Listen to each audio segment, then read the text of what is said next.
बिस्मिल्लाहिर्रहमानिर्रहीम। अस्सलाम वालेकुम नाज़रीन कराम, मैं हूं मखदूम शहाबुद्दीन और आप देख रहे हैं मेरा फ़ेसबुक और यूट्यूब चैनल। उम्मीद करता हूं आप सब लोग बखैर आफ़ियत होंगे और जहां भी होंगे अपने अहले खाना समेत खुश भी होंगे और महफूज भी।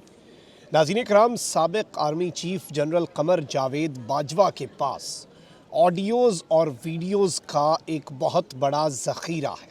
इस हवाले से एक बहुत बड़ा गवाह सामने आया है, जिसके सामने जनरल बाजवा ने ये एतराफ़ किया कि उनके पास ऑडियोज़ और वीडियोज़ का एक भरपूर किस्म का ज़ख़ीरा है। जबकि दूसरी जानिब मरीम नवाज़ को चीफ़ ऑर्गेनाइज़र बनाते ही नून लीग में बगावत जो है वो उठ खड़ी हुई है और एक बहुत बड़ा दावा सामने आया है। और इस बगावत का जो अल्टीमेटली फ़ायदा होना है वो किस तरह से इमरान ख़ान को होना है, और ये लोहा गर्म है इस वक्त और ये वार करने का वक्त है। और ख़ान ने एक बहुत बड़ा ऐलान कर दिया है कि वार तो हम करेंगे, जबकि हुकूमत जो है उसे इस वक्त समझ तो आ नहीं रही। तो इमरान ख़ान को पार्लिमान में वापस आने की जो दावत है वो भी दे दी गई है और अब यूँ लग रहा है कि जो सॉफ्टवेयर है वो अपडेट हो चुका है। कुछ बहुत बड़ी पॉलिटिकल डेवलपमेंट्स हैं आज के दिन की, सारी जो अहम तरीन ख़बरें हैं मैं वो भी आपके सामने रख देता हूँ।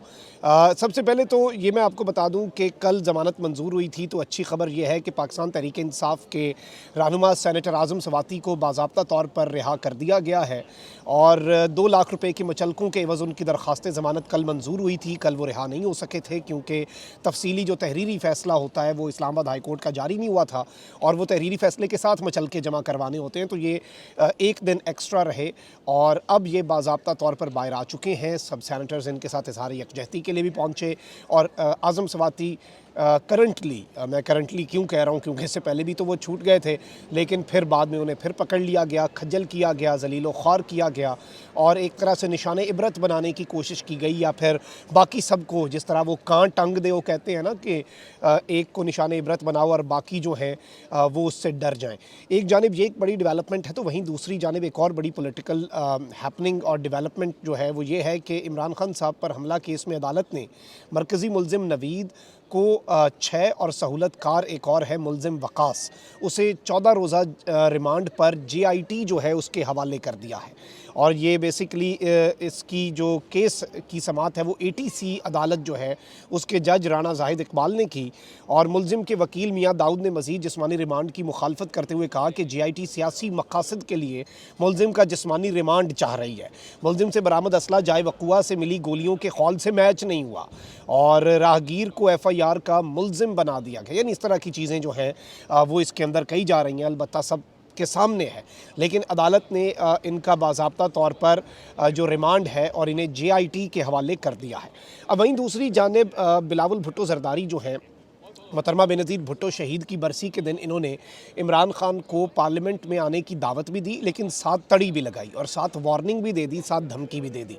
और पीपल्स पार्टी जो है वो इस वक्त चूँकि अपनी तरफ से अपने जहन में बिलावल भुट्टो ज़रदारी साहब जो हैं वो अगले वज़ीर आज़म हैं और वो इंटर्नशिप के तौर पर इस वक्त वज़ीर ख़ारजा है मुल्क के, ये हमारे मुल्क का अलमिया है, हमारे मुल्क के साथ जुल्म है।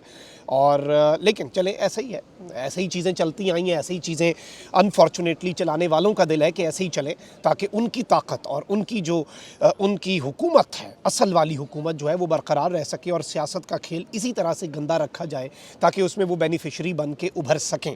चलें, वो एक अलग बात है, लेकिन ये एक जानिब तो अपने कदम मजबूत कर रहे हैं, लेकिन अवाम जो है वो इस वक्त ज़िद पे अड़ी हुई है, अवाम रेजिस्टेंस दिखा रही है। अवाम किसी भी सूरत बिलावल भुट्टो या पीपल्स पार्टी को या किसी और को एक्सेप्ट फॉर इमरान खान, क्योंकि इस वक्त पाकिस्तान में हमारी जो सियासत है उसका एक्सेस इमरान खान ही है, या आप प्रो इमरान है या एंटी इमरान है, और ये वो चीज़ है जो वाज़े करती है कि इनकी अपनी एग्जिस्टेंस नहीं है, ये पॉलिटिकली अब नॉन एग्जिस्टेंट हो चुके हैं। और इसीलिए बिलावल भुट्टो ज़रदारी साहब जो हैं उन्होंने जो 27 दिसंबर को तड़ी लगाई और साथ दावत दी, लेकिन अब इन्होंने तड़ी जो है वो वापस ले ली है, धमकी जो है वो वापस ले ली है, वार्निंग जो है उससे पीछे हट के खान साहब को इन्होंने पार्लिमान में वापस आने की बाज़ाब्ता दावत दी है कि बराए मेहरबानी आ जाएँ पार्लिमान में। साथ चलें, वो सियासी बातें तो एक सियासतदान ने करनी होती हैं, तनकीद भी जारी रहती आती है और इन्होंने वही बातें कि MNAs इस्तीफ़े नहीं दे रहे, ये हो रहा है, वो हो रहा है। अब वहीं दूसरी जानिब मरीम नवाज़ शरीफ साहिबा जो हैं, उन्होंने सर्जिकल स्ट्राइक कर दी है और इतने अरसे से खामोश थी तो किसी चीज़ की तैयारी तो कर रही थी। खान पर तो सर्जिकल स्ट्राइक हो नहीं सकती, तो अपनी पार्टी के अंदर ही अपने चचा पे कर दी। और शहबाज शरीफ साहब जो कि मुस्लिम लीग नवाज़ के सदर हैं, उन्हें आज जिस तरह पाकिस्तान में सदर होता है ना, इख्तियार कोई नहीं होता, उस सदर के पास क्या पता फिर भी कोई हो, लेकिन आज बाज़ाब्ता तौर पर शहबाज शरीफ साहब से तमाम इख्तियारात वापस ले लिए गए हैं। और वो इख्तियारात वापस लेने का जो परवाना है उस पर भी शहबाज शरीफ साहब के ही दस्तखत करवाए गए हैं, क्योंकि मरीम नवाज़ जो कि नायब सदर थी, उन्हें सीनियर नायब सदर करके साथ एक और ओहदा दे दिया गया है, चीफ़ ऑर्गेनाइज़र का। अब चीफ़ ऑर्गेनाइज़र का जो ओहदा है, दो चीज़ें समझ लें। मरीम बीबी जो हैं, वैसे ये बहुत बड़ा फ़ायदा हुआ है पाकिस्तान तहरीक इंसाफ का और इमरान खान का। इमरान खान साहब को पेशगी मुबारकबाद हो, क्योंकि मरीम नवाज़ शरीफ साहिबा ये परसेप्शन बहुत बनाती हैं कि चचा कुछ नहीं कर पाए, हमज़ा कुछ नहीं कर पाता, मैं ही तो सब कुछ हूँ, मैं ही तो जिधर जाऊँगी, मैं क्राउड पुलर भी हूँ, ये सब भी हूँ। वो उन्होंने एक अपनी ख़याली दुनिया बनाई हुई है, वो एक यूटोपिया में तो रह रही हैं मरीम नवाज़ शरीफ साहिबा। लेकिन हकीकत यह है कि ज़िमनी इंतखाबात के अंदर भी जिन जिन हलकों में उन्होंने कैंपेन की, वहाँ पर नून लीग ज़्यादा मार्जिन से हारी। तो ये कसर जो है, ये एक तो नून लीग की तंजीम नौ जो है और तंजीम साजी जो है वो ये करेंगी। अब ये तंजीम साजी नून लीग के लिए क्या नताइज अख़ज़ करती है, ये तो एक अलग कहानी है। लेकिन इसमें जो इम्पॉर्टेंट चीज़ है वो ये है कि जो पंजाब है, पंजाब के MPs पर जो हमज़ा का कंट्रोल है, और शहबाज शरीफ साहब तो हमज़ा क्योंकि क्लिक नहीं कर पा रहा था ना, तो सलमान शहबाज को भी वापस लाया गया। यहाँ तक बात हुई कि सलमान शहबाज को जानशीनी की जो जंग है मरीम के साथ, उसमें लॉन्च कर दिया जाएगा। लेकिन उससे पहले ही नवाज़ शरीफ साहब ने छोटे भाई से वो एक तरह से आप कह लें कि दस्तखत करवा लिए कि ये जो जानशीनी है ये मेरी बेटी की है, ये जानशीनी तुम्हारे किसी बेटे को नहीं मिलेगी। और ये जंग तो इससे पहले भी कज़न्स की और जानशीनी की है, क्योंकि सियासत ऐसे ही चल रही है ना। बेशक ये मौरूसी सियासत ही है, आप देख लें वहाँ पे सालिक और मुनस लड़ रहे हैं, बिलावल साहब जो हैं वो हो जाते हैं, आप उसे कह सकते हैं कि वो ना बड़े इनसिक्योर हो जाते हैं जब उनके जो बिलावल बेनज़ीर भुट्टो शहीद जो हैं, उनके भाइयों के जो बेटे हैं, बिलावल के जो कज़न हैं, अगर वो सिंध में एक्टिव हो जाए, बेशक वो वहाँ पे सोशल वेलफेयर का काम भी करें, तो बिलावल इनसिक्योर हो जाते हैं और अजीब व गरीब उनके ख़िलाफ़ प्रोपेगेंडा। जुल्फ़िकार भुट्टो जूनियर की मिसाल ले लें, वो एक अलग कहानी हो जाएगी, लेकिन ये इस वक्त ये चल रहा है। लेकिन अब इसकी बुनियाद पर जो फ़ायदा होना है वो ये होना है कि पंजाब में नून लीग जो है वो तितर बितर करना चाह रही थी, पीपल्स पार्टी और नून लीग मिल के काफ लीग और PTI को। इन्होंने स्पीकर और डिप्टी स्पीकर के ख़िलाफ़ क्यों तहरीक अदम एतमाद वापस ली? अलबत्ता स्पीकर और डिप्टी स्पीकर में तो खुफिया रायशुमारी होती है, उसमें तो नोट चल सकता था, उसमें तो पैसा चल सकता था, पकड़े भी नहीं जाना था। लेकिन इन्होंने वो वापस इसीलिए ली क्योंकि ये PTI के बंदे तो तोड़ नहीं पा रहे थे। अब PTI के बंदे तो नहीं टूट पा रहे, लेकिन अब इन्हें अपनी पड़ गई है और इनके अपने बंदे अब टूटेंगे और इनके अपने बंदे उड़ने के लिए तैयार हैं। और मरीम को सरप्राइज़ उनकी अपनी पार्टी देगी, क्योंकि ये ग्रुपिंग है। इस सब के अंदर खान साहब ने ये चीज़ वाज़ेह कर दी है कि कोई किसी इबहाम में ना रहे, कोई किसी इबहाम का शिकार ना हो। हाँ, वज़ीर आला पंजाब परवेज़ इलाही एतमाद का वोट लेकर रहेंगे और इमरान खान की ज़ेर क़यादत पार्टी की सीनियर लीडरशिप का इजलास हुआ, जिसमें वज़ीर आला पंजाब के एतमाद के वोट के लिए तमाम उमूर को जल्द हतमी शक्ल देने का फ़ैसला किया गया है। अरकान असम्बली से राब्तों के लिए रीजनल तंजीमों को जिम्मेदारी दे दी गई है। इजलास में फ़ैसला किया गया कि अरकान असम्बली का होमवर्क मुकम्मल होते ही एतमाद का वोट ले लिया जाएगा। और इजलास में PDM की जानिब से जो ख़वातीन अरकान हैं, उनसे राब्तों और हॉर्स ट्रेडिंग की कोशिशों पर तशवीश का इजहार किया गया और इन कोशिशों को नाकाम बनाने की जो स्ट्रैटेजी है वो भी इसमें अखज़ कर ली गई। ज़राए के मुताबिक जिन अरकान को ख़रीदने की कोशिश की गई, उन्हें महफूज मकाम पर भी पाकिस्तान तहरीक इंसाफ रखेगी, क्योंकि एक चीज़ बड़ी वाज़ेह है, ऑल्दो ये नाकाम हो रहे हैं, किसी को ख़रीद नहीं पा रहे, लेकिन अपने दुश्मन को, अपने मुखालिफ को लाइटली नहीं लेना चाहिए, उसकी सलाहियतों को इग्नोर नहीं करना चाहिए। और इस वक्त खान साहब ये बात समझ चुके हैं। लेकिन अब नून लीग को अंदर से ही जो बगावत है उसकी ख़बरें इस वक्त गर्दिश भी कर रही हैं। इस हवाले से बहुत सी चीज़ें भी मंजर आम पर आ चुकी हैं और ये चीज़ बड़ी क्लियर हो चुकी है कि नून लीग को अंदर से ही बगावत का सामना है।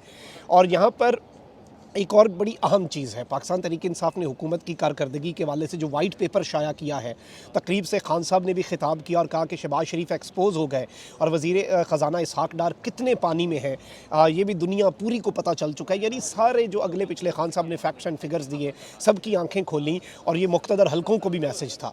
अब यहाँ पर जनरल कमर जावेद बाजवा जो हैं वो रिटायर होकर भी, क्योंकि उन्होंने पिछले 8 महीने में इतना कुछ कर लिया कि वो अभी भी पब्लिक डिबेट का हिस्सा हैं और वो ख़ुद भी रह रहे हैं, वो साफ़ियों को बुलाते आते हैं उनके थ्रू अपना मौक़िफ़ देते हैं। पहले मंसूर अली ख़ान साहब के ज़रिए, फिर जावेद चौधरी साहब के कॉलम्स के ज़रिए लंबी लंबी मुलाकातें करते हैं। कभी वो मिन्नतें करवाते हैं ख़ान साहब की कि आप छोड़ दें, कभी वो ये ख़बर मार्केट में लाते हैं कि वो बड़े ज़हनी दबाव का शिकार हैं, बड़े दुखी हैं, बड़े हर्ट हैं। ये सारी टैक्टिक्स, कभी कहते हैं कि अदालतों में घसीटेंगे, ये करेंगे, ख़ान को लेके जाएंगे, हत्या इज़्ज़त करेंगे।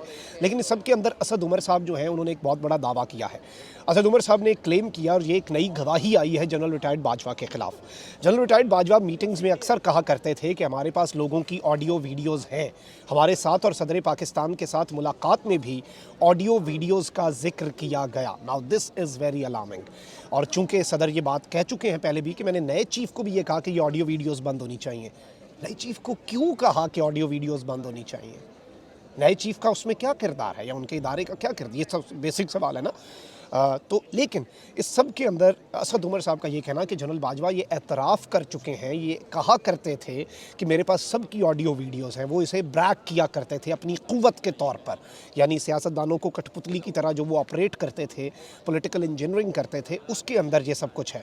और इस सब के अंदर इन्होंने अब ये सिर्फ बात नहीं की कि सिर्फ हम गवाह हैं, उन्होंने इसके अंदर जो गवाह है वो commander in chief of the armed forces सदर मुमलिकत डॉक्टर आरिफ अलवी को भी गवाह बनाया है, और उन्हें गवाह बनाकर सबको सामने रखा है कि उनसे भी, अब ज़ाहिर बात है असद उमर साहब कह रहे हैं तो वो सदर ऑन बोर्ड होंगे इस बात पे कि उनके सामने भी ऑडियो वीडियोज़ का जिक्र किया गया। तो ये सारी ऑडियोज़ जो आ रही हैं, ये सारी वीडियोज़ जो आ रही हैं, ये अब इसके जो डायरेक्शंस हैं, अलबत्ता कुछ ऑडियोज़ की खान साहब और फैज़ हमीद के साथ मिलाने की कोशिश की गई ना, तो अब जो PTI वो खुल के आ रही है और बता रही है कि कौन अपनी ज़ुबान से कहा करता था मेरे पास ऑडियो वीडियोज़ हैं, और अभी भी अगर हैं और वो उस ओहदे पे नहीं है तो ये तो उससे भी बड़ा कंसर्न है। तो ये तो बहुत बड़ा मसला है फिर, यानी वो अभी भी एक तरह की इस्टेब्लिशमेंट है, वो अभी भी ब्लैकमेलिंग फिर कर सकते हैं। ये सवाल है, और इस सवाल का जवाब तो ज़ाहिर बात है हम सब के जहनों में सवाल तो उभर रहा होगा, लेकिन इसका जवाब कौन दे सकता है, ये सोचने की बात है।